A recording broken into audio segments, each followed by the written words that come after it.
Shalom, sahabat Repa yang terkasih di dalam Tuhan. Di dunia yang semakin cepat ini, hal rohani juga ikut menjadi tren. Setiap minggu ada ibadah yang lebih megah, musik yang lebih dahsyat, mujizat yang lebih menakjubkan.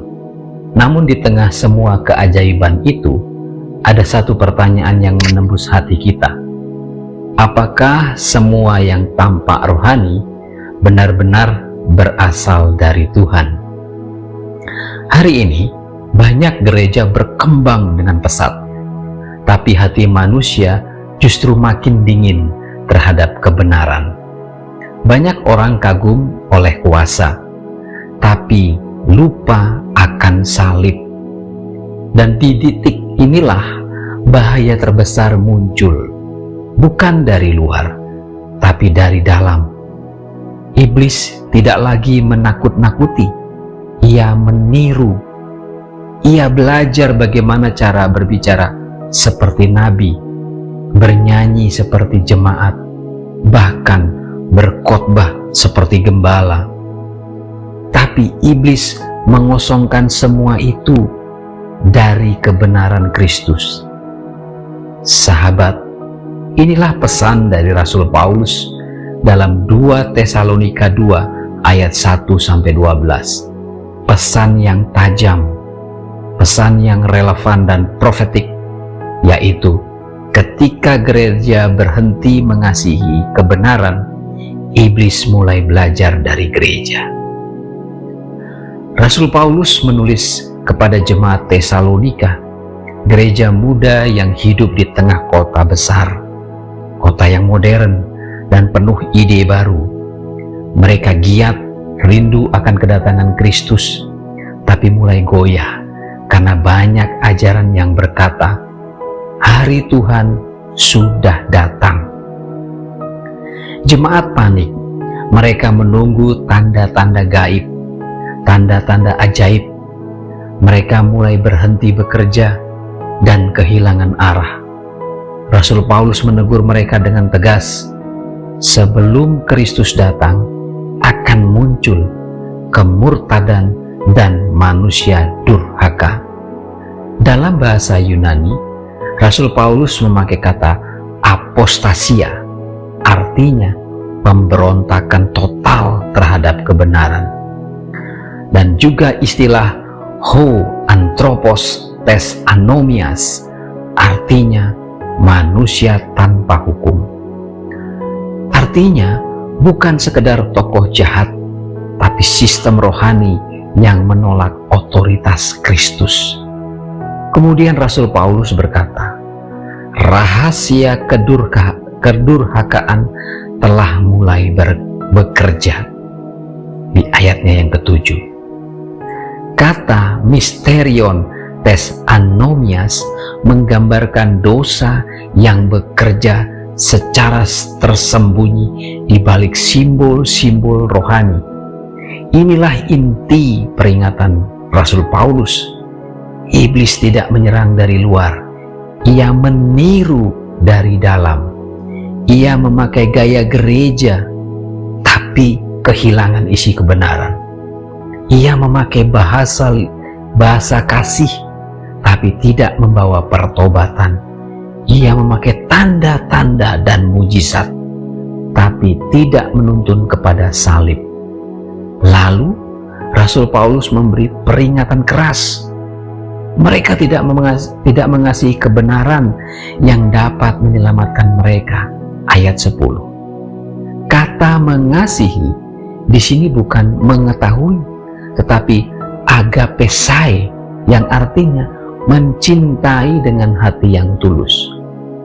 Artinya apa? Penyesatan tidak terjadi karena kurang pintar, tapi karena kurang cinta pada kebenaran. Hari ini kita belajar 3 hal. Yang pertama, iblis meniru yang hilang dari gereja. Ayat 9 berkata, kedatangannya adalah pekerjaan iblis yang disertai tanda dan mujizat palsu. Iblis meniru hal-hal rohani yang sudah ditinggalkan gereja. Ia meniru semangat gereja yang haus akan pengalaman, bukan kebenaran. Iblis meniru cara kita memuja kuasa, tapi tanpa salib. Iblis tidak takut dengan gereja yang ramai, tetapi mereka takut dengan gereja yang berakar pada firman. Apa yang bisa kita lakukan? Ukur imanmu bukan dari banyaknya tanda, tapi dari ketaatanmu kepada firman. Pelajaran yang kedua,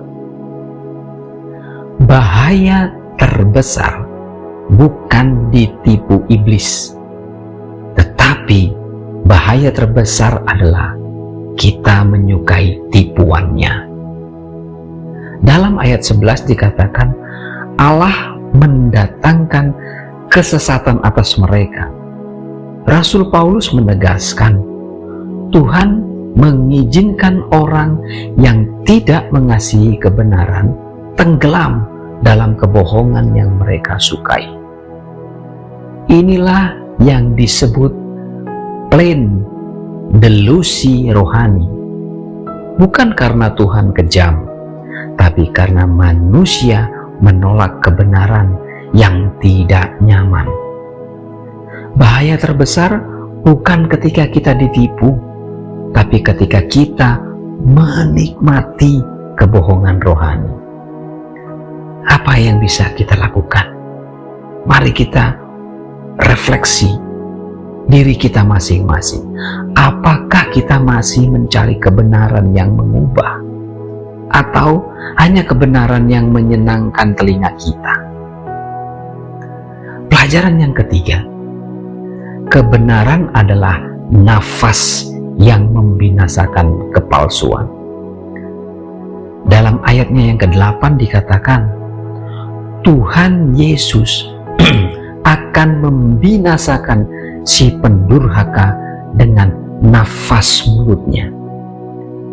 Nafas mulut Kristus adalah firman yang hidup.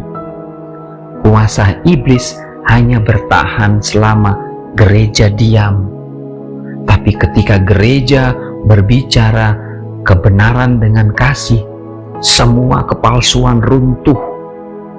Iblis belajar dari gereja yang diam, tetapi kalah oleh gereja yang hidup dalam firman. Apa yang bisa kita lakukan? Mari kita hidupkan kembali suara firman di rumahmu, di kantormu, di komunitasmu, dalam pelayananmu. Karena setiap kali kebenaran diucapkan, Kristus berkuasa di tengah-tengah kita. Sahabat, dunia hari ini tidak kekurangan gereja. Ya, banyak gereja di mana-mana. Namun dunia hari ini kekurangan kebenaran. Kita tidak kekurangan mujizat, tetapi kita kekurangan pertobatan. Kita tidak kekurangan semangat, tapi kita kekurangan kasih akan kebenaran. Dalam semangat iman Mennonite dan pengakuan iman Dordrecht, kita diingatkan, iman sejati bukan sekedar pengakuan mulut, tapi ketaatan hidup. Gereja bukan panggung kuasa, tapi komunitas kasih dan kejujuran. Karena itu, marilah kita berhenti membuat iblis belajar dari kita. Mari kita belajar dari Kristus. Kita kembali kepada Kristus, firman yang menjadi manusia, penuh kasih dan kebenaran. Sebuah ungkapan berbunyi, ketika gereja hidup dalam kebenaran, iblis kehilangan sekolahnya. Mari kita berdoa. Tuhan Yesus, terima kasih untuk firman-Mu hari ini. Kami sadar kami terlalu sering kami terpesona oleh tanda-tanda, tapi tidak lagi mencintai kebenaran.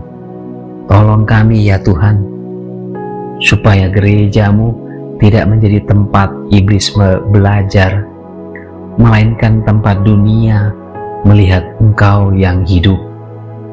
Beri kami hati yang mengasihi kebenaran, mulut yang berani berkata jujur, dan hidup yang mencerminkan kasih-Mu.